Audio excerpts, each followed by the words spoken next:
వెనక్కి వెళ్ళి 14వ శ్లోకంలో ఏం డిస్కస్ చేశాము? ముఖ్యంగా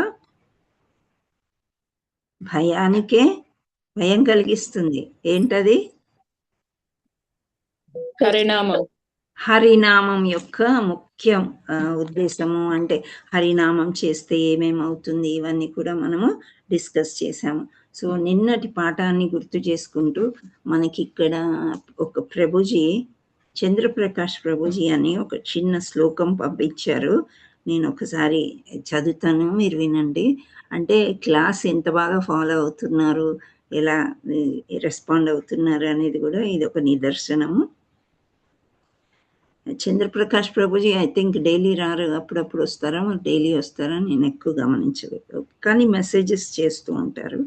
సో జగదానంద పండితుడు రచించిన ప్రేమ వివర్తమను గ్రంథం. మాతాజీ ఉన్నాను, అటెండ్ అయ్యాను Mataji. Thank you Prabhuji. Mataji attend అయ్యాను. చంద్రశేఖర దాస్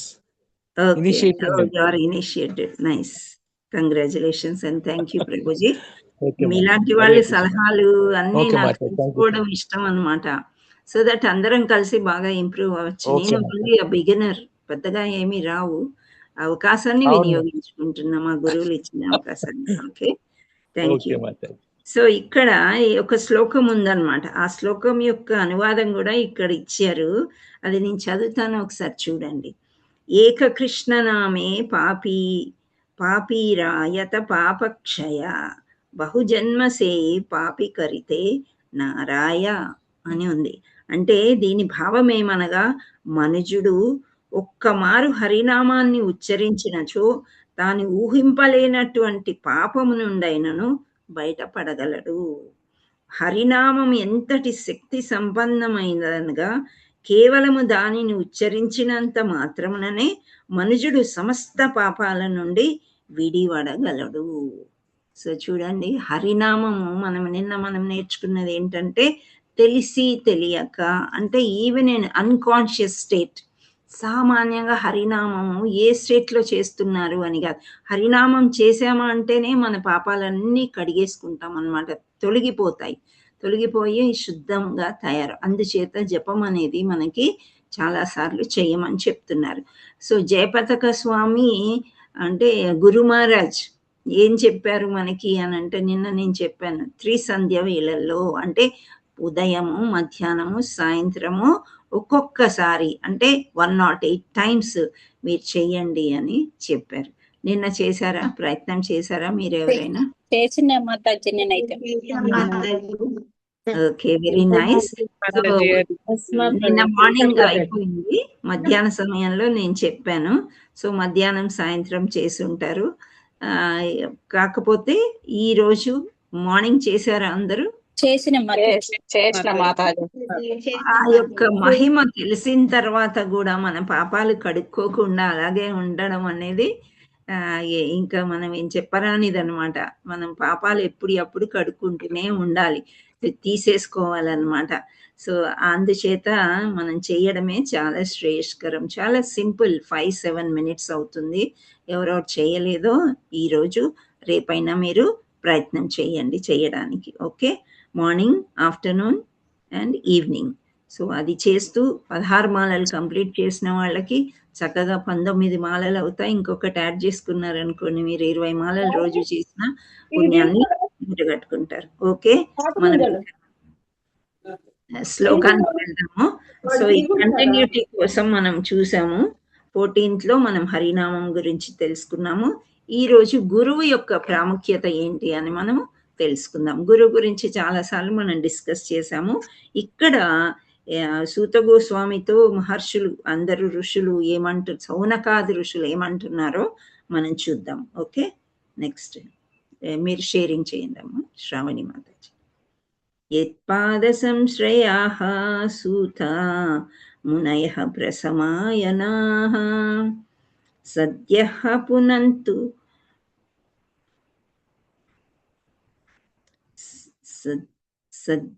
పునంతు ప్రస్పష్టా స్వర్ధునన్యాపో అనుసేవయా. హరే కృష్ణ. ఓకే, మళ్ళీ చదువుతాను చూడండి.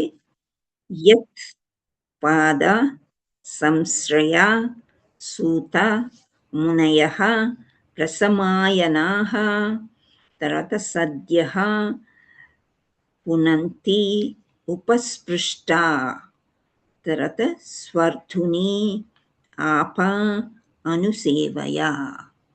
యత్పాద సంశ్రయాః సూతమునయః ప్రసమాయనాః, సద్యః పునస్పృష్ట్యాః స్వర్ధున్యాపో అనుసేవయా. హరే కృష్ణ. ప్రయత్నం చేస్తారా? ఏమైనా టఫ్ అనిపించిందా? యత్పాద సంశ్రయాః సూత మునయః ప్రసమాయనాః, సద్యః పునంత్యుపస్పృష్టాః స్వర్ధున్యాపోనుసేవయా. హరే కృష్ణ. హ్యాండ్ రైజ్ చేయండి, ఎవరైనా చదవగలరేమో చూద్దాము. లేదు అంటే వి విల్ కంటిన్యూ. నెమ్మదిగా వస్తుంది తర్వాత మనకి. హ్యాండ్ రైజ్ చేశారు మాతాజీ. చేశారా? అయితే చెప్పించండి. నాగమణి మాతాజీ అన్మ్యూట్ చేసుకోండి.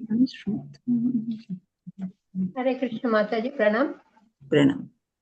యత్పాద సంశయాత్ సూత మునయః ప్రశమాయనాః, సద్య పునస్తుపస్పృష్టాః స్వర్ధున్యాపోనుసేవయా. హరి బోల్. నెక్స్ట్ లక్ష్మీ మాతాజీ అన్మ్యూట్ చేసుకోండి.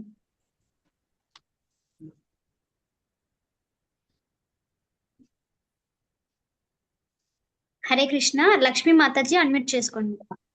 హరే కృష్ణ మాతాజీ. హరే కృష్ణ. దండవత్ ప్రణామ్ మాతాజీ.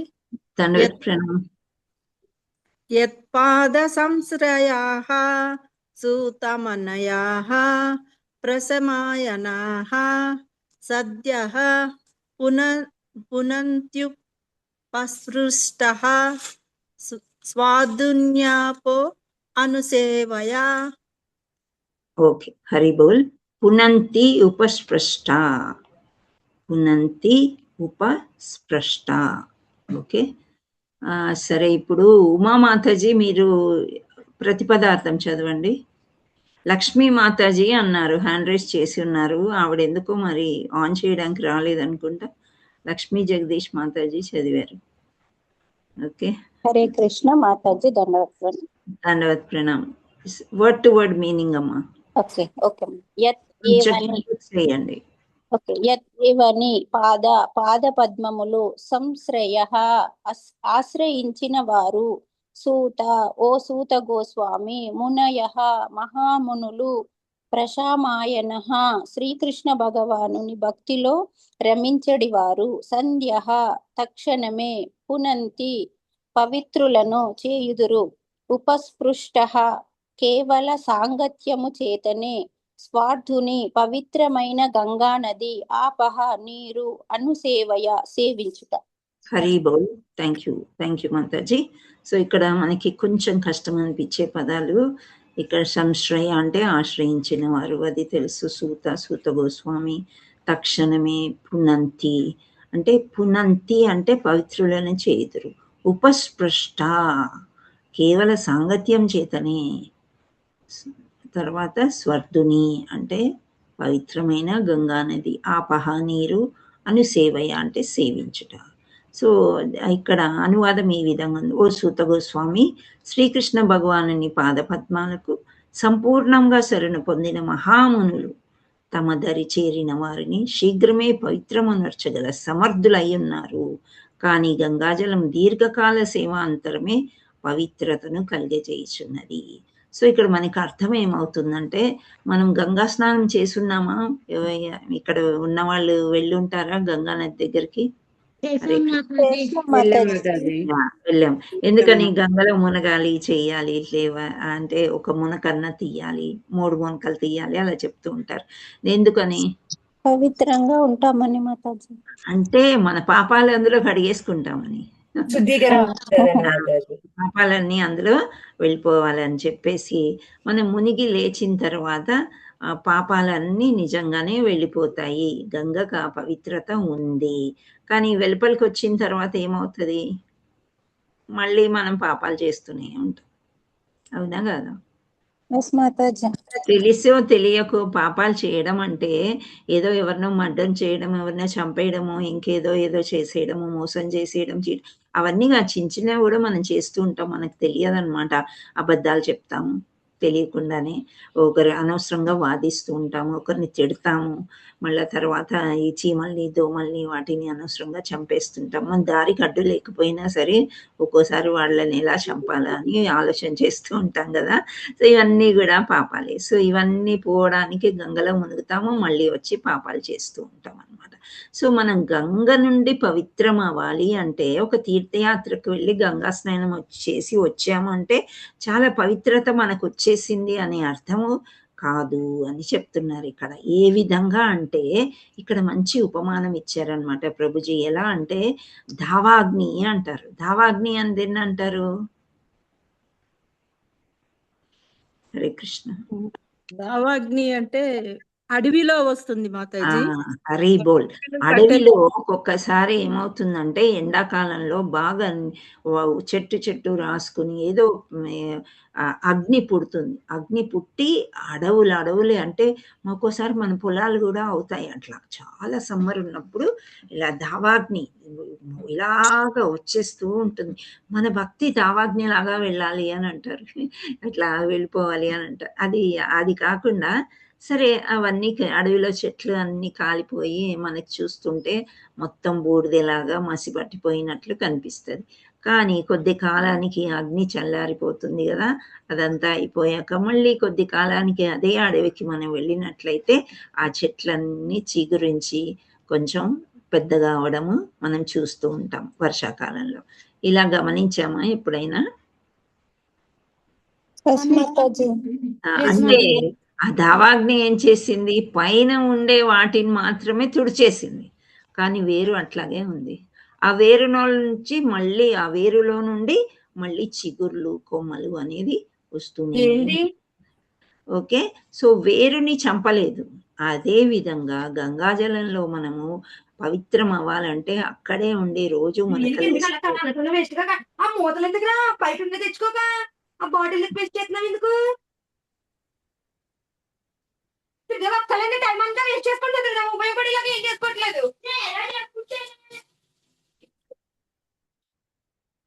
హరే కృష్ణ.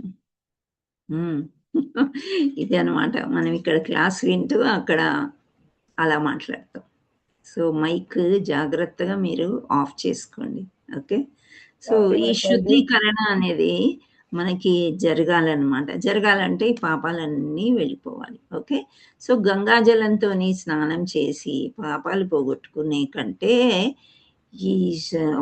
ఇక్కడ ఆచార్యులు ఉన్నారు కదా, ఎవరైతే శరణు పొంది శ్రీకృష్ణ భగవానుని పాదపద్మాలకు సంపూర్ణంగా శరణు పొందిన మహామునులు అంటే శుద్ధ భక్తులు. ఉదాహరణకి his divine grace Srila Jayapataka స్వామిని కూడా మనం తీసుకోవచ్చు, శ్రీల ప్రపాదని వీళ్ళంతా శుద్ధ భక్తులు అన్నమాట. ఏంటి అంటే వాళ్ళు ఎవరో కాదు, భగవంతుడిలాగానే పూర్తిగా భగవంతుడితోనే రిలేషన్ ఉన్న వాళ్ళు అన్నమాట. చాలా శుద్ధత్వం ఉంటుంది వాళ్ళ దగ్గర. సో శ్రీకృష్ణ భగవానుని పాద పద్మాలు తప్ప సంపూర్ణంగా శరణ పొందారు వాళ్ళు. ఇంకా వేరేదేమీ తెలియదు అనమాట. ఈ మహామునులు దరిచేరిన వారిని శీఘ్రమే పవిత్రమనరుస్తారు. అంటే గంగాజలం కంటే స్పీడ్ అన్నమాట. మనం ఎక్కడైనా గుడికి వెళ్ళినప్పుడు ముందుగా అక్కడ దండవత్ చేసేయాలి. ఎందుకంటే అక్కడి నుండి ఎంతో మంచి సాధు పురుషులు అటు ఇటు నడిచి ఉన్నారు. లైక్ బ్రహ్మచారులు ఉంటారు, శుద్ధంగా భక్తులు ఉంటారు, టెంపుల్ ప్రెసిడెంట్, వీళ్ళందరికీ మామూలుగా రావు కదా పోస్టులు. సో ఈ శుద్ధ భక్తులు చాలా మంది దివ్యమైన వాళ్ళు కూడా వచ్చి వెళ్తూ ఉంటారు. కాబట్టి వెళ్ళగానే దండవత్ చేసుకొని ఆ తర్వాత గురువుకి మళ్ళా మనం చూసే భగవంతుడికి అన్ని కూడా దండవత్ చేసుకుంటూ రావచ్చు. సో గంగాజలం దీర్ఘకాల సేవ అంటారు. గంగాజలం పవిత్రం చేయాలంటే కొంతకాలం గంగ దగ్గర ఉండి మనం పవిత్రపరచుకోవాలి. కానీ శుద్ధ భక్తుల యొక్క పాదధూళి ఎలా ఉంటుందంటే ఇమీడియట్ యాక్షన్ అనమాట. అప్పుడే మనం శుద్ధంగా అయిపోతాము అని ఇక్కడ మనకి చెప్తున్నారు. సో ఇక్కడ మనం కొన్ని ఉదాహరణలు తీసుకుంటూ మనం చెప్పుకుందాము. సో నెక్స్ట్ భాష్యానికి వెళ్ళమ్మా శ్రావణి మాతాజీ. కొంచెమే ఉంది, అది కూడా మనం చదువుదాము. సో ఇక్కడ దేవి మాతాజీ మీరు కొంచెం చదవండి కొంతవరకు. హరే కృష్ణ మాతాజీ. శ్రీకృష్ణ భగవానుని శుద్ధ భక్తులు గంగాజలము కన్నను అత్యంత మహిమాన్వితులై ఉన్నారు. దీర్ఘకాల సేవనానంతరమే మనుజుడు గంగాజలము ద్వారా ఆధ్యాత్మిక ప్రయోజనమును పొందగలడు. కానీ శుద్ధ భక్తుల కారణంచే అట్టి పవిత్రత శీఘ్రమే సంప్రాప్తించగలదు. జన్మతో సంబంధం లేక శూద్రుడనైనను స్త్రీ అయినను వైశ్యుడనైనను శ్రీకృష్ణుని శరణు పొందవచ్చుననియు తద్వారా వారు భగవద్ధామమును తిరిగి చేరవచ్చుననియు భగవద్గీత యందు తెలుపబడింది. ఇంకా చదవమంటారు మాతాజీ? చదవండి ఇంకొక తెలుపబడినది. శ్రీకృష్ణుణ్ణి శరణుజొచ్చుట అనగా అతని శుద్ధ భక్తుని శరణము చేరుట అనియే భావము. Thank you Mataji. మీరు చదవండి మిగిలింది. అలాగే ఎక్కడి నుంచి చదవండి?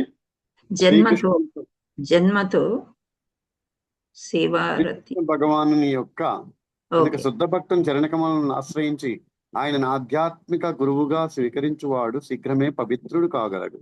శ్రీకృష్ణ భగవాను హరే కృష్ణ. అక్కడ కాదు ప్రభుజీ, శ్రీకృష్ణుని సేవారతియే తమ ఏకైక కార్యముగా కలిగి ఉండే శుద్ధ భక్తులు ప్రభుపాదుడు మరియు విష్ణుపాదుడు వంటి నామములతో గౌరవింపబడుతారు. వారు శ్రీకృష్ణ భగవానుని చరణ కమలములకు ప్రతినిధులని ఆ నామములు సూచించును. కనుక శుద్ధ భక్తుని చరణ కమలములను ఆశ్రయించి ఆయనను ఆధ్యాత్మిక గురువుగా స్వీకరించువాడు శీఘ్రమే పవిత్రుడు కాగలడు. శ్రీకృష్ణ భగవానుని యొక్క అత్యంత ఆంతరంగిక సేవ యందు నిలచి ఉన్న కారణముగా శ్రీకృష్ణ భగవానుని నిలిచి ఉన్న కారణముగా కొంచెం స్క్రోల్ కొంచెం పైకి తీసుకు కొంచెం శ్రీకృష్ణ భగవానుని యొక్క అత్యంత ఆంతరంగిక సేవ యందు నిలిచి ఉన్న కారణమున అట్టి భక్తులు ఆ దేవదేవునితో సమముగా గౌరవం పొందదగిన వారై ఉందరు. జీవులందరూ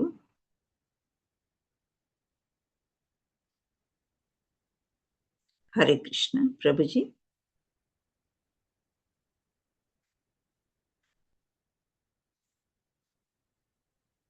శిష్యుడు గురువును మాత్రమే భగవంతునితో సమానముగా భావించుచు తనను మాత్రము సదా శ్రీకృష్ణ భగవానుని దాసునిగా తలచును.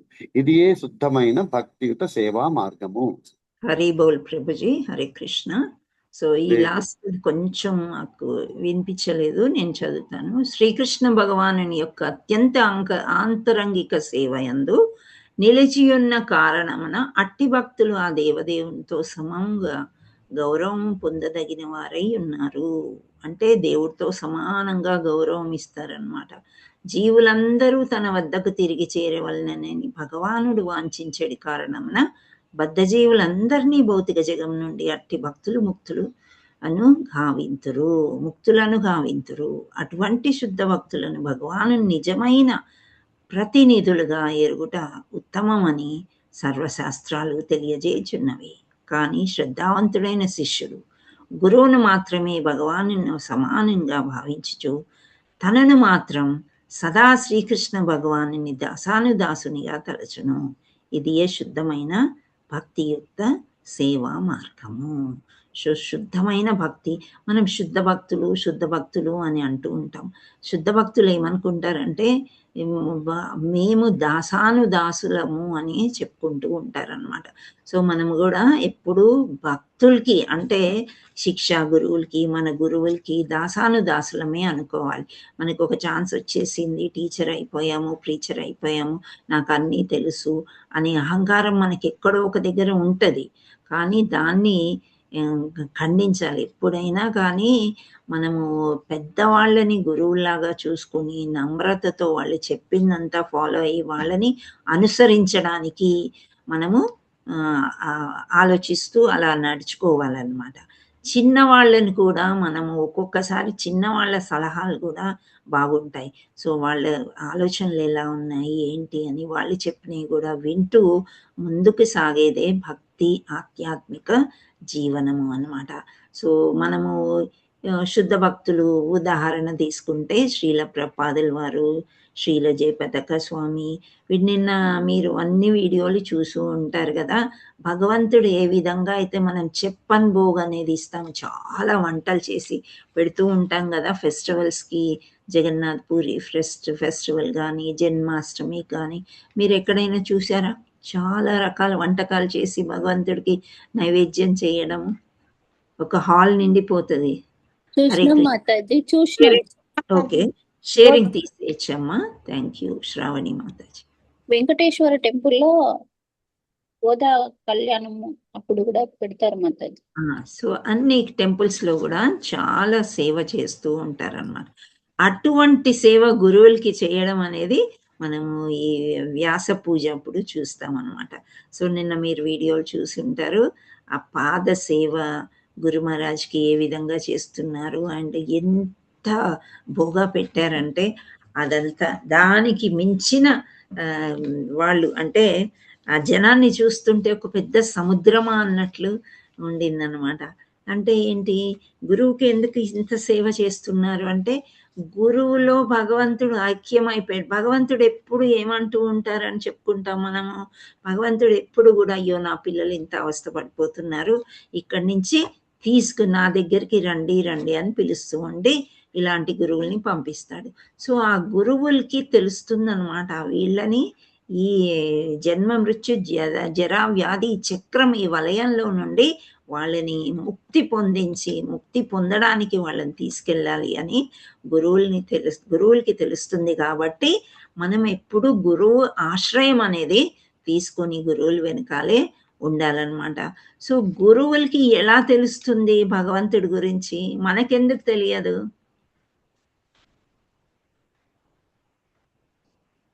హరే కృష్ణ. వాళ్ళు సాధన చేస్తారు మాతాజీ. హరి బోల్. వాళ్ళు చాలా సాధన చేస్తారు అనమాట. మనలాగా ఫోన్ మాట్లాడుకుంటూ చాంటింగ్ చేయడము, లేదా టైం దొరికినప్పుడు చాంటింగ్ చేయడము, ఏదైనా అవస్థ వస్తే చాంటింగ్ మానేయడము, భక్తిలో రాకపోవడము, ఇవన్నీ ఉండేవాళ్ళు. 24 గంటలు భక్తి చేస్తారనమాట. సో అలాంటి వాళ్ళంటే భగవద్గీతలో భగవంతుడు చెప్పాడు, అలాంటి వాళ్ళంటే నాకు చాలా ప్రియము, వాళ్ళు మహాత్ములు, వాళ్ళు నా దగ్గరికి రావడానికి ఆ పర్మిషన్ అనేది భగవంతుడు ఇస్తూ ఉంటాడు అనమాట. సో అలాంటి పాదధూళి మనం సోకినంతనే మనకేమవుతుంది, ముక్తి లభిస్తుంది అని చెప్తున్నారు. చాలా తొందరగా పవిత్రీకరణ మనకు వస్తుంది. ఈవెన్ గంగాజలం కూడా అంత పవిత్రీకరణ మనకి చేయలేదన్నమాట. కానీ శుద్ధ భక్తుల యొక్క పాదధూళి ఆ విధంగా వస్తుంది. సరే, వీళ్ళు శుద్ధ భక్తులు అని ఏ విధంగా తెలుసుకోగలము అని అంటే వాళ్ళల్లో కొన్ని మహిమలు కూడా వచ్చేస్తూ ఉంటాయి. వాళ్ళ గురించి శాస్త్రాలు చెప్పింది. ఎలా చెప్పింది? ఇప్పుడు గురు మహిమలో అంటే మనం నేర్చుకున్న దాంట్లో ఒక చరణం చెప్తాను నేను. ప్రేమ భక్తి జహా హోతే విద్యా వినాశ జాతే విదే గాయ్ జహార చెరీతో అని అన్నారు. అంటే ప్రేమ భక్తి ఎక్కడైనా ఉందా అని అనుకుంటే మనము ఎక్కడ గురుదేవా నీ కరుణా సాగరుడు, అధమజనులకు ఆప్తుడవు, మరియు అందరికీ ఉపదేశకుడవు, సర్వజనుల జీవం నీకు ఓ ప్రభు, దయచేసి నాపై కరుణను చూపు, నీ పాద పద్మాల ఛాయ నాకు ప్రసాదించుము, నీ కీర్తి ముల్లోకాల్లో విస్తరించుగాక అని ప్రార్థిస్తున్నారు. నరోత్తమ దాస కొన్ని పాటలు రాశారనమాట. ఆయన ఈ గురువు యొక్క ప్రాముఖ్యత ఏ విధంగా ఇచ్చారు అనేది ఇక్కడ నేను చెప్తున్నాను. ఇంకోటి, శ్రీ గురు కరుణ సింధు అధమ జనరబన్ లోకనా లోకేర జీవన అని 5వ దాంట్లో చెప్తున్నారనమాట. సో ఇక్కడ కూడా ఏం చెప్తున్నారంటే, ఈ జీవులందరినీ కూడా జన్మ జన్మాలకి నీవే ప్రభు, ఈ కృప ద్వారానే ఈ హృదయం దివ్య జ్ఞానము వెల్లడవుతుంది అని చెప్తున్నారనమాట. సో ఇలా గురువు మహిమ ద్వారా మనం కొన్ని నేర్చుకున్నాం. ఎలా అంటే, గురుముఖ పద్మవాక్య చిత్తతే కొరియా ఐక్య అరుణ కొరి హో మానే ఆశా శ్రీ గురు చరణే రతి ऐसे उत्तमा गति जे प्रसादे पूरे सर्व ఆశా. గురువుని ముఖపద్మం నుండి వెలువడిన వాక్యాలు, ఎందుచేత ఆయన నుండి వెలువడే వాక్యాలు అంత విలువైనవి అంటే, వాళ్ళు శాస్త్ర అధ్యయనం బాగా చేశారనమాట. నీ హృదయంలో ఏకము చేసుకొని మరేమీ ఆశించకు. గురుదేవుని చరణముల పట్ల ఆసక్తియే ఆధ్యాత్మిక పురోగతికి పరమోత్తమ మార్గము. వారి కృప ద్వారా ఆధ్యాత్మిక పరిపూర్ణతకు గల కోరికలన్నీ నెరవేర్చబడతాయి. ఆధ్యాత్మిక కోరికలు, ఆధ్యాత్మిక కోరికలు అంటే ఏముంటాయి చెప్పండి? హరే కృష్ణ. భగవంతుడి దగ్గర సేవ చేసుకోవడం, భగవంతుడి దగ్గర సేవ చేసుకోవడము, దర్శనం దొరకడము, మనము యాత్రకి వెళ్ళడం కానీ, సో పలానా గురుదేవులు ఇక్కడికి వస్తున్నారంటే ఆయనను చూడడానికి, ఆయన పాదధూళి కోసం వెళ్ళడము, అవన్నీ కూడా. ఇంకొక విషయం ఇక్కడ ఫస్ట్ మనం గురువాష్టకంలో చెప్పుకునేది ఒక్కటి ఉంది. సాక్షాదరీత్వేన సమస్త శాస్త్రై యుక్తస్తదా భావ్యత ఏవ సద్భిః కింతు ప్రభుర్యా ప్రియ ఏవ తస్య వందే గురు శ్రీ చరణర విందం అని. ఇక్కడ 7వ దాంట్లో ఏమని చెప్తున్నారంటే, శ్రీ గురుదేవులు భగవంతుడికి పరమ ఆంతరంగిక సేవకులగుట చేత, ఆంతరంగిక సేవకులు, ఇక్కడ భాగవతంలో కూడా అదే చెప్పారు. ఆంతరంగిక సేవ అంటే ఇన్సైడ్, పూర్తిగా భగవంతుడు వాళ్ళ హార్ట్లో నిండిపోయి ఉంటాడు అనమాట.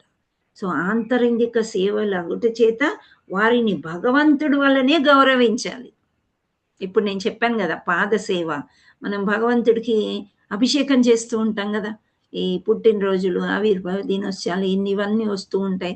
ఆ భగవంతుడికి అభిషేకం చేసుకుని ఆ పాదంలో నుంచి వచ్చిన నీరుని మనం తల మీద చల్లుకోవడము, తర్వాత అది పాద జలాన్ని మనం ఉత్తిష్టలాగా పుచ్చుకోవడం, ఇలాంటివన్నీ చేస్తూ ఉంటాం. అందుచేత అదే పూజ గురువుకి చేసి అలా గౌరవించాలి. ఈ విషయాన్ని సకల శాస్త్రాలు మరియు ప్రామాణిక సాధువులందరూ కూడా ధృవీకరించారు. సో శాస్త్రాల ప్రకారం కూడా ధృవీకరించారు, ప్రూఫ్ అన్నమాట. అందుచేత సౌనకాది ఋషులందరూ ఏమంటున్నారు, సూత గోస్వామి నీవు గురువుల దగ్గర ఉన్నావు, చాలా దగ్గర ఉండి వాళ్ళు చెప్పిన అన్ని ఆకలింపు చేసుకుని విన్నారు, కాబట్టి మీరు కూడా భగవంతుడితో సమానం అని ఇక్కడ చెప్తున్నారు. సో సాధువులందరూ కూడా ధృవీకరించారు.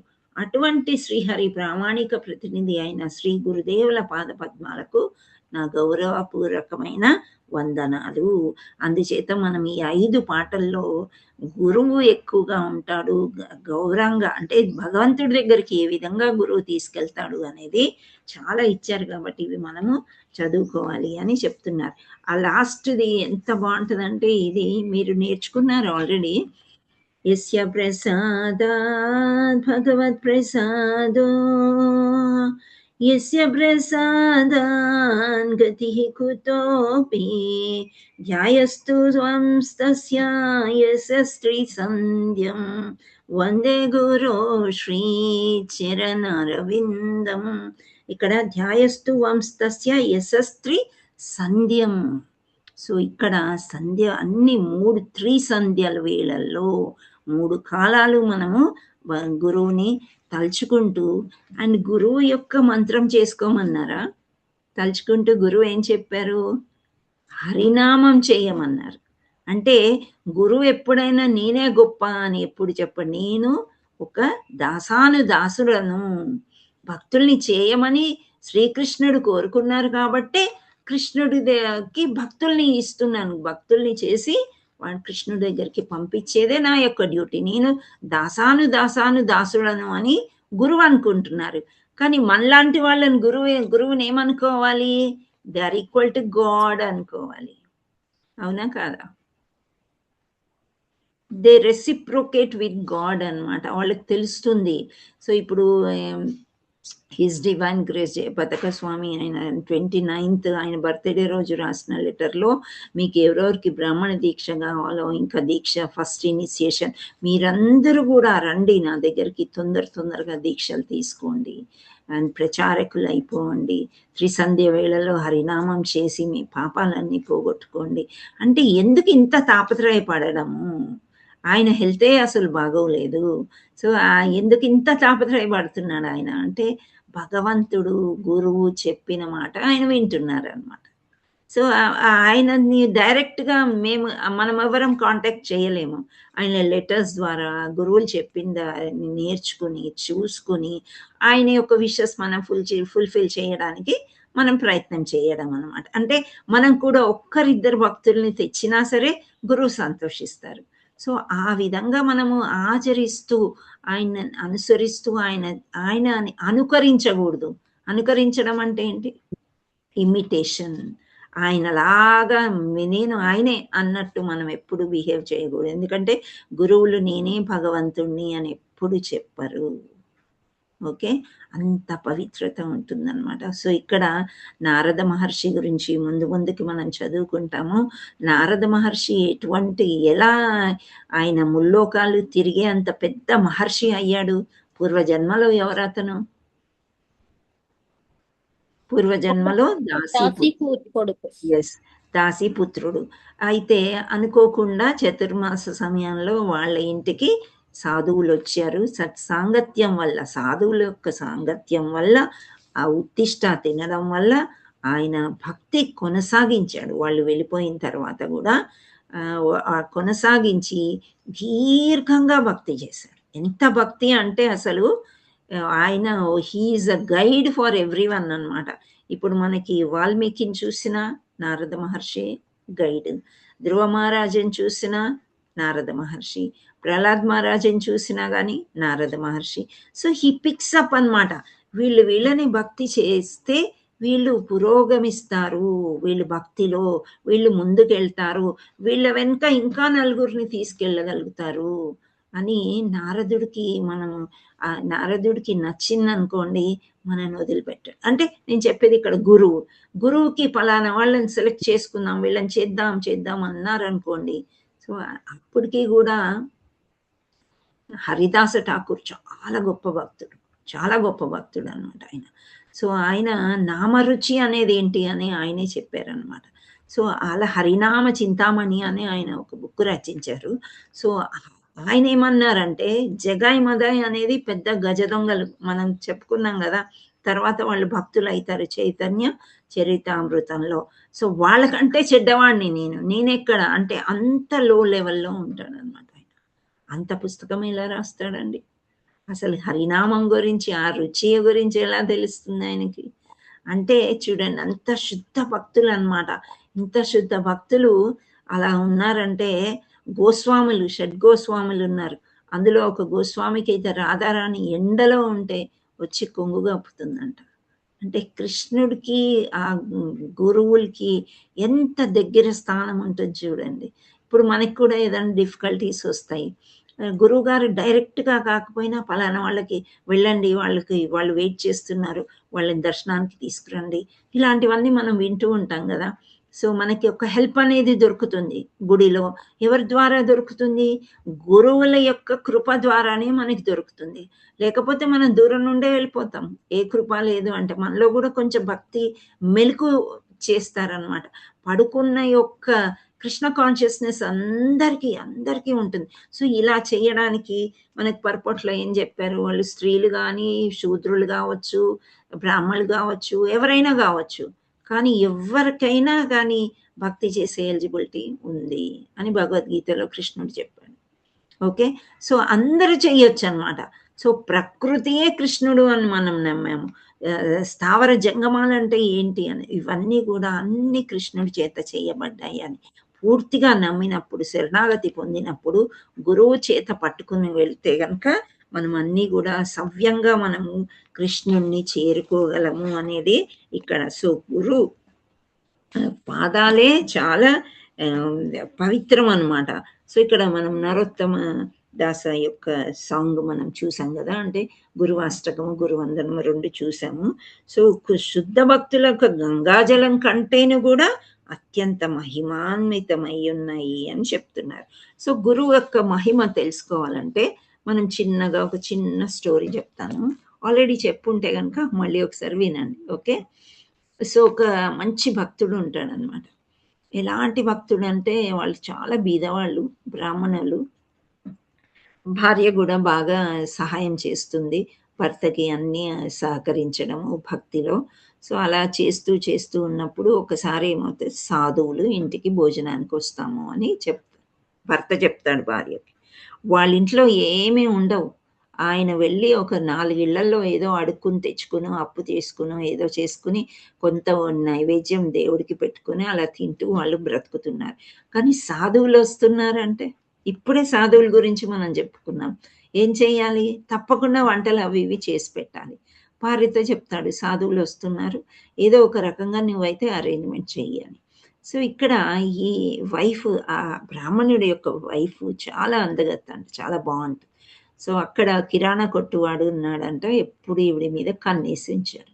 నువ్వు ఎందుకు అన్ని కష్టాలు పడుతున్నావు ఆ సన్యాసిని పట్టుకొని, నీకు ఏది కావాలో అది నేను ఇస్తాను కదా, నువ్వు ఒక్క రాత్రి నాతో స్పెండ్ చెయ్యి అని చెప్తాడంట ఆ కొట్టు అతను. సో అప్పుడు ఈమె తిరస్కరిస్తుంది. అంగీకరిస్తుందా, తిరస్కరిస్తుందా? భక్తులు కదా, తిరస్కరిస్తుంది, అంగీకరించదు. మేము పస్తులైనా ఉంటాం కానీ ఇలాంటివి చెయ్యము. కానీ ఎప్పుడైతే ఈ సాధువులు వస్తున్నారో అని తెలిసిందో, సాధువుల కోసం ఏముంది, ఎప్పుడు ఉండే దేహం కాదు కదా ఈ దేహం, ఇప్పుడు కాకపోతే రేపు రాలిపోతుంది. అతను కోరుకునేది నా దేహాన్ని, నా ఆత్మ అయితే నా భర్త దగ్గర నా భక్తిలో ఇలాగే ఉంటది కదా అని చెప్పేసి ఆమె ఏం చేస్తుంది, వెళ్ళి ఈ సరుకులు ఇయ్యి, ఈ రాత్రికి నేను తప్పకుండా నీ దగ్గరికి వస్తాను, మా ఇంటికి చుట్టాలు సాధువులు వస్తున్నారు. చాలా సరుకులు తెచ్చుకుంటుంది, చాలా మంచి భోజనము సాధువులకి వడ్డిస్తారు, చేస్తారు. తృప్తిగా సాధువులందరూ తింటారు అన్నమాట. తిన్న తర్వాత ఇంకా అప్పుడు వస్తుంది కదా బాధ, ఇంకా అతని దగ్గరికి వెళ్ళాలంటే ఎంత బాధ ఉంటుంది స్త్రీకి.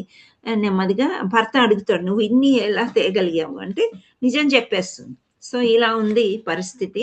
అందుకని సో భర్త అంటాడు, మరేం పర్వాలేదు, సాధువులు అయితే తృప్తిగా భోజనం చెయ్యని, చేసిన తర్వాత నేనే తీసుకొచ్చి దించుతాను అని భర్త అంటాడు. సరే అతని అదేమంటారు గ్రాసరీస్ స్టోర్ అతని దగ్గరికి వెళ్ళడానికి అప్పుడంట భోరున వర్షం పడుతుందంట ఈవినింగ్ అయ్యేసరికి. సో వీళ్ళు ఆ సాధువులు ఎవరైతే వచ్చారో వాళ్ళకి చెప్పవలసి వచ్చిందనమాట. ఆ వర్షంలో ఎక్కడ వెళ్తారు ఏంటంటే, మా ఆవిడని ఇలా దింపి వస్తాను, ఇది పరిస్థితి అని చెప్తే, ఇప్పుడు ఏదైతే ప్రసాదం వండారో మీరు మాకు, ఆ ప్రసాదాన్ని తీసుకువెళ్ళి ఆయనని తినమనండి. ఫస్ట్ మీరు ప్రసాదం తిన్న తర్వాత మన కార్యక్రమం మనం చేసుకుందామని చెప్పండి అని చెప్తానట. సో సరే అని చెప్పి భార్య భర్తలు ఇద్దరు ఆ ప్రసాదం పట్టుకుని అతని దగ్గరికి వెళ్తారనమాట. వెళ్ళి ఆయన ఎక్స్పెక్ట్ చేయడు, అసలు షాక్లో ఉంటాడనమాట. ఇంత వర్షం పడుతుంది, గొడుగేసుకుని భార్యను తీసుకొచ్చాడు. అండ్ ఇంకొకటి వస్తుంది అని ఎక్స్పెక్ట్ చేయలేదు. సరుకులు అయితే ఇచ్చాడు కానీ ఎంత సిన్సియర్గా ఉంటుంది అనుకోలేదు. సో వెళ్ళేసరికి ఆయన షాక్ అవుతాడు. అయిన తర్వాత సరే ఇంకా ఎట్లాగో నాకు కనబడింది కదా అని అనుకుని ఆవిడ అంటది, ముందు ఈ ప్రసాదం తినండి మీరు, తర్వాత మనం చూద్దాము అని అంట.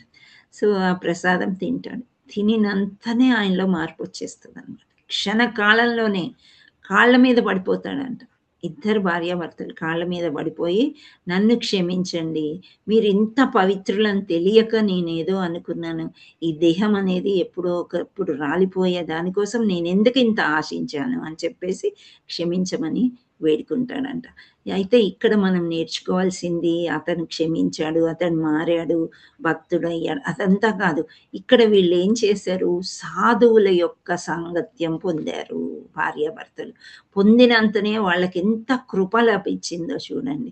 వాళ్ళకి ఇంత నీచానికి దిగజారే అవసరం కూడా లేకుండా ఆ ప్రసాదం అలా హెల్ప్ చేస్తుందన్నమాట.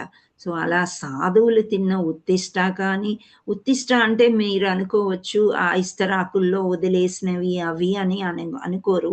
సాధువులు తిన్న తర్వాత మనం తినేదాన్ని కూడా ఉత్తిష్ట. ఫస్ట్ ప్రసాదం భోగా ఎలాగైతే భగవంతుడికి పెట్టి దాన్ని ప్రసాదం లాగా పుచ్చుకుంటామో, అలాగే వచ్చిన సాధువులకి ముందు వడ్డన చేసి వాళ్ళకి వడ్డించిన తర్వాత మనం తీసుకునేదంతా కూడా ప్రసాదమే. సో అలా ఉంటారనమాట శుద్ధ భక్తులు. అంటే అంత మహిమలు కూడా వాళ్ళకు ఉంటాయి, వాళ్ళకే తెలియదు మహిమలు ఉన్నట్టు. వాళ్ళు దాసానుదాసులమే అని అనుకుంటారు. వాళ్ళు భక్తులను చేయడమే వాళ్ళ కార్యక్రమం అని అనుకుంటూ ఉంటారనమాట. సో అలాంటి, కానీ శుద్ధ భక్తులు ఎలా ఉంటారంటే, ఎప్పుడు నేను భగవంతుడికి ఏమి ఇవ్వగలను, నాకు ఇన్ని ఇచ్చాడు కదా భగవంతుడు, మంచి ఆరోగ్యాన్ని ఇచ్చారు, మంచి భక్తి కలిగేటట్టు నేను చేసుకునేటట్టు వాతావరణం కూడా అలా నాకు అనుకూలిస్తుంది, అన్ని చోట్ల అందరూ సహకరిస్తున్నారు, నేను గుడికి వెళ్ళగలుగుతాను, ఇన్ని ఇస్తున్నాడు భగవంతుడు నాకు. ఇన్ని ఇచ్చిన తర్వాత కూడా నేనేమి ఇవ్వాలి అని ఆలోచిస్తారు. What is the return gift I want to give to God? భగవంతుడికి నేనేమి తిరిగి ఇవ్వగలను? అక్కడి వరకే వాళ్ళు ఎక్కువ ఆలోచిస్తూ ఉంటారంట. మనం ఎలా ఉంటామంటే, చిన్న భక్తి కొంచెమే, 4 రెగ్యులేటివ్ ప్రిన్సిపల్స్ చేస్తున్నాము, 16 మాలలు చేస్తున్నాము, టీ కాఫీ మానేసాం, ఆనియన్ గార్లిక్ మానేసాం, దీనికే మనం చాలా గ్రేట్ ఫీలింగ్ ఉంటుంది. ఎలా ఉంటుంది మన ఫీలింగ్ అని ఇక్కడ ఒక ఉపమానం చెప్పారండి. లైట్ పురుగులు తెలుసా మీకు? లైట్ పురుగులు, తెలుసు మాతాజీ. అవి రాత్రి పూట కొంచెం లైట్ ఇస్తాయి కదా, సో అప్పుడు అవి చాలా గర్వంగా ఫీల్ అవుతాయంట. చూడు, ఇంత రాత్రి చీకట్లో కూడా నా లైట్ వల్లే వీళ్ళందరూ లైట్ ఉంది, ఏదో పనులు చేసుకోగలుగుతున్నారని గర్వంగా ఫీల్ అవుతారంట. కానీ మనం డే టైంలో వాటిని చూడగలమా? చూడలేం కదా. సో మనం అలా అనుకుంటామంట, కానీ శుద్ధ భక్తులు అలా ఎప్పుడు అనుకోరంట. భగవంతుడు ఇచ్చిందే, నీవిచ్చిందే నీకు ఇస్తున్నాను అని అనుకుంటారంట. మనకు కూడా ఎంత సిరి సంపదలు ఉన్నా, ఎంత జ్ఞానం ఉన్నా, ఏది ఉన్నా కానీ అది భగవంతుడిదే. భగవంతుడు ఎవరికి ఏమి ఇయ్యాలో వాళ్ళకి తెలుసు అన్నమాట. సో ఇచ్చింది భగవంతుడికి కొంచెం ఇవ్వండి. కొంత జ్ఞానం వచ్చింది మనకి, కొన్ని పుస్తకాలు చదవగలుగుతున్నాం, కొంత మాట్లాడగలుగుతున్నాం, భగవంతుడికి ఇవ్వండి. ఇస్తే ఇంకొక భక్తులు వస్తారు కదా. అలా సో బాగా శుద్ధ భక్తులు ఎప్పుడు కూడా నేనేమి కాను, నేను రిటర్న్ గిఫ్ట్ భగవంతుడికి ఏమి ఇవ్వగలను, ఇంత ఇచ్చాడు కదా భగవంతుడు, నేనేమి ఇవ్వలేకపోతున్నాను అని అనుకుంటారంట. సో ఇక్కడ కృష్ణదాస్ కవిరాజ్ గోస్వామి అండ్ 90 years ప్రాయంలో మనం ఎలా ఉంటామండి? హరే కృష్ణ. 60 వస్తేనే అయిపోయింది సీనియర్ సిటిజన్స్ అని. 90 years ప్రాయంలో చైతన్య చరితామృతం ఆయన రచించారండి. అది ఆదిలీల, మధ్యలీల, అంత్యలీల కదా. సో ఎన్ని శ్లోకాలు, ఎంత బాగా రచించారు. చైతన్య చరితామృతంని ఆయన అట్ ద ఏజ్ ఆఫ్ 90 ఆయన రాశారంటే ఆయనకి భగవంతుడి కృప ఎంత ఉండుంటుంది ఆ విధంగా అనమాట.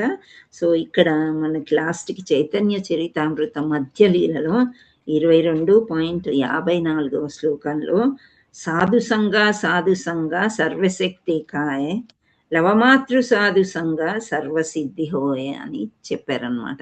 అంటే మామూలుగా సాధు సంగ అంటే సాధువుల యొక్క సంఘంలో మనం ఉన్నట్లయితే సర్వశాస్త్రికాయ అంటే ఈ సాధువులకి అన్ని శాస్త్రాలు తెలుసు అనమాట వాళ్ళకి. సో లవమాతృ అంటే క్షణకాలం అంట. క్షణం అంటే ఒక సెకండ్, మనం మైక్రోవేవ్ ఆన్ చేస్తే 3 సెకండ్స్ 4 సెకండ్స్ 5 సెకండ్స్ అంటాం కదా, అలా 1 సెకండ్ అనమాట. ఆ సాధువులతోని 1 సెకండ్ స్పెండ్ చేసిన సర్వసిద్ధి హోయి, మన పాపాలన్నీ కడిగిపోయి మనకి ముక్తి లభిస్తుంది అని చెప్తున్నారనమాట. సో ఇలా మనకి ఈ గురువుల గురించి, అంటే సూత గోస్వామి గురించి ఇంత చెప్తున్నారనమాట. గురువుల యొక్క ప్రాముఖ్యత ఏంటి అని చెప్పి సూత గోస్వామిని వాళ్ళు మళ్ళీ ఈ విధంగా పొగుడుతున్నారన్నమాట. ఏమని చెప్తున్నారంటే, ఓ సూత గోస్వామి, శ్రీకృష్ణ భగవానుని పాద పద్మాలకు సంపూర్ణంగా శరణ పొందిన మహామునులు తమ దరిచేరిన వారిని శీఘ్రమే పవిత్రమునర్చగల సమర్థులై ఉన్నారు. కానీ గంగాజలం దీర్ఘకాల సేవాంతరమే పవిత్రతను కలుగజేయుచున్నది. సో గంగ కంటే పవిత్రము ఎవరు? శుద్ధ భక్తులు, అంటే మహామునులు. సో సూత గోస్వామితోని ఇవన్నీ పలుకుతున్నారనమాట. ఎవరు? శమునకాది ఋషులు ఈ విధంగా చెప్తున్నారు. సో మనం ఇక్కడ ఏమేమి డిస్కస్ చేసామో ఈరోజు ఒక్కొక్కరు ఒక్కో పాయింట్ ఏమన్నా చెప్పగలుగుతారా? ఫస్ట్ మనం ఏమనుకున్నామంటే, నీ యొక్క పాద పద్మాలు శరణు పొందిన మహామునులు, కృష్ణుడి యొక్క పాద పద్మాల్ని శరణు పొందిన మహామునుల యొక్క పాద ధూళి దేనికంటే గొప్పది? గంగా స్నానం కంటే గొప్పది. గంగా స్నానం కంటే గొప్పది మాతాజీ. గంగా స్నానం కూడా పవిత్రీకరణ చేస్తుంది, కానీ చాలా సార్లు చెయ్యాలన్నమాట. చాలా సార్లు గంగలో మునగాలి, తేలాలి, అప్పుడు కానీ పవిత్రీకరణ జరగదు. కానీ మళ్ళీ ధావాగ్నిలో ఎలాగైతే కాలిపోయిన చెట్లన్నీ చిగురిస్తాయో అట్లా మన పాపాలన్నీ మళ్ళా తిరిగి వస్తూ ఉంటాయంట. కానీ ఇక్కడ లవమాతృ సాధసంగా ఒక్క క్షణం సాధువులతో మనం స్పెండ్ చేస్తే చాలు, ఏమవుతుంది? మన పాపాలన్నీ కూడా కడిగిపోతాయి అని ఇక్కడ చెప్పడం అనేది జరుగుతుంది. సో ఇక్కడ శ్రద్ధావంతుడైన శిష్యుడు గురువును మాత్రమే భగవానునితో సమానంగా భావించుచు తనను మాత్రం సదా శ్రీకృష్ణ భగవాన్ దాసానుదాసంగా తలచును. సో గురువు ఎప్పుడు కూడా, గురువుని మనము శ్రద్ధావంతుడైన శిష్యుడు అంటే మనమందరం శిష్యులము, ఈవెన్ మునులు కూడా శిష్యులే. సో వీళ్ళందరూ భగవానుడితో సమానం ఎవరిని అనుకుంటారు? గురువుని. కానీ గురువు ఏమనుకుంటారు? నేను దాసానుదాసుడను ఎవరికి? శ్రీకృష్ణ భగవానుడికి అని. ఇదియే శుద్ధమైన భక్తియుక్త సేవా మార్గము అని చెప్తున్నారు. సో ఎప్పుడైనా కానీ మనము అందుచేత ఇనిషియేషన్ అప్పుడు ఏదో గొప్ప పేరు ఇచ్చేశారు అని మనం అనుకోకూడదు. అవన్నీ రాధారాణి కృష్ణ పేర్లు, మన పేరు కూడా అక్కడక్కడ కలుస్తుంది. లాస్ట్కి దాసి అని వస్తుంది, దేవి దాసి ఆడవాళ్ళైతే, మగవాళ్ళకి దాస్ అని వస్తుంది. సో ఆ దాస్ అనేది మనం మర్చిపోయి ఏదో ఇనిషియల్ డి అని పెట్టేసుకొని సో మన ముందు పేర్లే మనకి గుర్తు ఉంటాయి. ఆ చిన్న చిన్న అహంకారాలన్నీ కూడా వెళ్ళిపోవడం అని అంటే అదే శుద్ధీకరణ. ఎప్పుడు మనం గురువులతో కలిసి ఉండాలి. సో మీరు అనుకోవచ్చు మాకు వేరే ప్రభువులు కలవరు కదా అని. You can meet me, you can message me, మాతో మాట్లాడచ్చు, నేను వాళ్ళతో వాళ్ళు వాళ్ళతో ఆ పరంపర అనేది ఉంటుందన్నమాట. ఏదైనా కానీ గురువు చెప్పిందే మనం ఫాలో అవుతాం. ఇక్కడ పరంపరలో వేరేది కూడా మనం ఫాలో అవ్వము. ఓకే, కొత్తవి ఏమీ కూడా తెలియనివి ఏమీ చెప్పం. ఇక్కడ తెలిసిన విషయాలే ఎక్కడో ఒక దగ్గర గురువులు చర్చించిందే మనము చెప్పుకుంటాం అన్నమాట. సో ఒకసారి మళ్ళీ నేను శ్లోకము తాత్పర్యం ఒక్కసారి చెప్తాను చూడండి. యత్పాద సంశ్రయాః సూత మునః ప్రసమాయనాః సద్యః పునఃప్రపృష్టా స్వర్తున్యా పోను సేవయా. ఓ సూత గోస్వామి, శ్రీకృష్ణ భగవాను పాద పద్మాలకు సంపూర్ణంగా శరణ పొందిన మహామునులు తమ దరి చేరిన వారిని శీఘ్రమే పవిత్రమునర్చగల సమర్థులై ఉన్నారు. కానీ గంగాజలం దీర్ఘకాల సేవాంతరమే పవిత్రతను కలుగజేయుచున్నది. హరే కృష్ణ కృష్ణ కృష్ణ హరే హరే, హరే రామ రామ రామ హరే హరే. హరే కృష్ణ. పంచకల్పతరుభ్యస్య కృపా సింధుభ్య ఏవ చ పతితానాం పావనేభ్యో వైష్ణవేభ్యో నమో నమః. Hare Krishna matajis and prabhujis, thank you all so much. So ఇక్కడ ఒక చిన్న పాయింట్, శుద్ధ భక్తుల్ని ప్రభుపాద అంటారు. ప్రభుపాదుల యొక్క పేరేంటి? శ్రీల ప్రభుపాదుల యొక్క పేరు ఏసీ భక్తి వేదాంత శ్రీల ప్రభుపాద అంట. అభయ్ చరణ్ ఆయన పేరు అనమాట. సో తర్వాత ఆయనకి ఇట్లాంటి పేరు. శుద్ధ భక్తులకి ప్రభుపాదులు అని అంటారు, లేదు అంటే విష్ణుపాదులు అంటారు. వీరంతా భాగవతులు అని అంటారు. భాగవతాన్ని చర్చించేవాళ్ళు, భగవద్గీత చెప్పేవాళ్ళు, ఆధ్యాత్మిక అన్ని చెప్పేవాళ్ళని భాగవతులు అని కూడా అంటారు అన్నమాట. హరే కృష్ణ. సో మీకు ఇంకా ఏమైనా క్వశ్చన్స్ ఉన్నాయా? మాతాజీ మొన్న మీరు వ్యాస పూజకు రాలేదు హ్యాబిట్స్ టెంపుల్ కి. వచ్చాను. అంత రష్ లో మేము ఎక్కడ కనిపిస్తాం ప్రభుజీ? ఏదో చిన్న బొట్టు జయపతాక స్వామి ఎదురుగానే కూర్చుని ఉన్నారు. సో అక్కడే కూర్చున్నాను నేను. దర్శనం చేసుకుందామని చెప్పేసి అనుకున్నాను. అవునా? దేవి మాతాజీ వచ్చారు, ఫ్యామిలీతోని కలిసాను. సబితా మాతాజీ వచ్చారు. వేరే అందరు వచ్చిండ్రు, మేము ఉన్నాం, కనిపించలేదు, అందరు వచ్చిండ్రు. ఉన్నాం. అవునా? బిగినింగ్ లోనే దురదృష్టం అది. పర్వాలేదు ప్రభు. జయపతాక స్వామి పూజ చూసారు, మీరే అదృష్టవంతులు. కొంచెం మా వారు ఎక్కువ చాలా బాగా చేశారు, చాలా చెప్పండి. ఫుల్ ప్యాక్ అయిపోయింది హాల్. ఫుల్ ప్యాక్ అయిపోయింది. కొంచెం ఈయనకి ఇబ్బంది అవుతుందేమో కింద వెయిట్ చేసాం చాలా సేపు. తీసుకొని ఆ ఫుడ్ కూడా కొంచెం ఓల్డ్ ఏజ్ పీపుల్ ఫైట్ చేయడం కష్టం ఇస్కాన్ లో. అవునవునవును. మేము గోవిందాస్ లో తినేసి వచ్చేసాం. వేరే మాతాజీలు అందరిని కలిశాను, మిమ్మల్ని కలవలేదు, ఎందుకు రాబాయ్ అనుకున్నాను నేను. అవును, ఒక ఫోన్